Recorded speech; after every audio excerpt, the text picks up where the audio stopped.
हिंदुस्तान के खेल में अगर ओलंपिक की बात की जाए तो ओलंपिक में टीमें जाने वाली जो भी हैं उसमें खलबली मची हुई है। और यह खलबली है कि उसकी संस्थाओं को भंग कर दिया गया, महासंघ ने, ओलंपिक महासंघ ने भंग कर दिया है। ऐसे में खेल पर क्या असर पड़ेगा और क्या होना चाहिए, क्या सही है क्या गलत है, इस पर बात करने के लिए हमारे साथ पूर्व भारतीय हॉकी कप्तान और ओलंपियन जगबीर सिंह जी मौजूद हैं। उनसे बात करते हैं। जगबीर सिंह जी, सबसे पहले स्वागत है आपका बात करने के लिए सी न्यूज़ से। My pleasure. जिस तरह से खलबली मची हुई है, महासंघ ने जिस तरह से, ओलंपिक महासंघ ने भारतीय संघों को जिस तरह से भंग करना शुरू कर दिया है, क्या मानते हैं आप इसको, कितना सही है ये?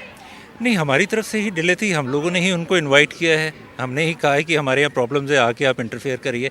ऐसा नहीं होना चाहिए। हमें एक फैमिली मैटर है और फैमिली के बीच में ही एमिकेबली इसको सॉर्ट आउट कर लिया जाना चाहिए था। स्पोर्ट्स मिनिस्ट्री, आईओए, बाकी जो भी संबंधित फेडरेशंस हैं, जो भी एसोसिएशंस हैं जो इससे रिलेटेड हैं, खेल के हित में देखते हुए और खिलाड़ियों को हित को देखते हुए इस चीज़ को यहीं निपटा देना चाहिए था, बजाय इसके कि विश्व में भारत एक मजाक बन के रह जाए।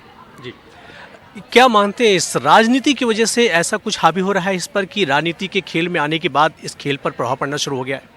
नहीं, ऐसा नहीं है कि राजनीति आज है या कल है या परसों से थी। ये पिछले कई सालों से, कई दशकों से चला आ रहा है। पॉलिटिशियंस ही उसको रूल करते आए हैं, स्पोर्ट्स फेडरेशंस को। पर यहाँ मुद्दा ये नहीं है कि कौन रूल कर रहा है, कौन नहीं है।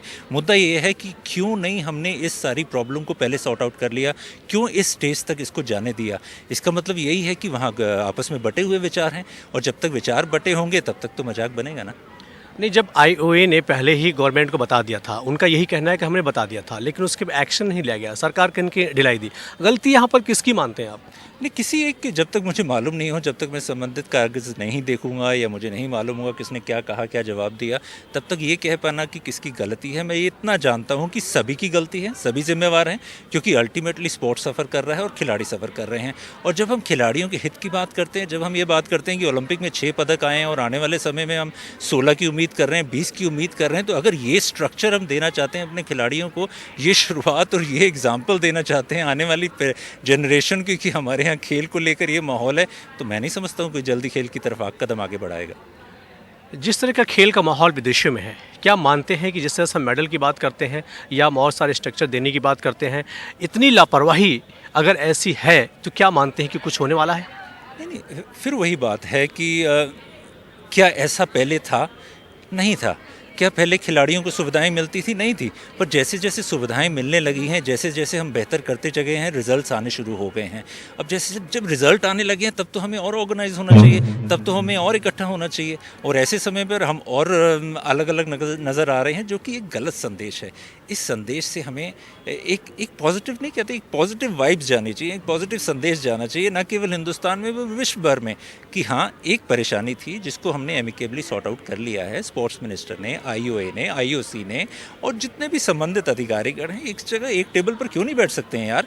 फैमिली है, जब इकट्ठी, फैमिली में भी लड़ाई होती है, पर फिर भी डाइनिंग टेबल पर एक साथ बैठकर खाना खाते हैं, उसी हंसी मजाक में बात होती है और उसको सॉर्ट आउट कर लिया जाता है, बजाय इसके कि बाहर इसका आप तमाशा सा बना दें।